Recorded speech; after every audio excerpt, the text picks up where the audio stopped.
আজকের রেসিপি তিল পোস্ত বাটা দিয়ে মাছের ঝাল।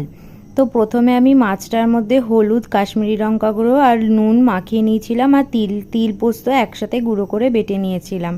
তারপর তেলের মধ্যে তেজপাতা ফোড়ন দিয়ে তিল বাটাটা দিয়ে হলুদ, কাশ্মীরি লঙ্কা গুঁড়ো, স্বাদ মতন নুন, চিনি দিয়ে ভালো করে কষিয়ে নিয়েছিলাম। দিয়ে তারপর ওই মিক্সির জারটাতেই ধুয়ে জল দিয়ে দিয়েছিলাম। তারপর ভেজে রাখা মাছগুলো দিয়ে দিয়েছিলাম। তারপর ভালো করে ফুটিয়ে নিয়েছিলাম। আর তাহলেই রেডি হয়ে গেল তিল পোস্ত বাটা দিয়ে মাছের ঝাল।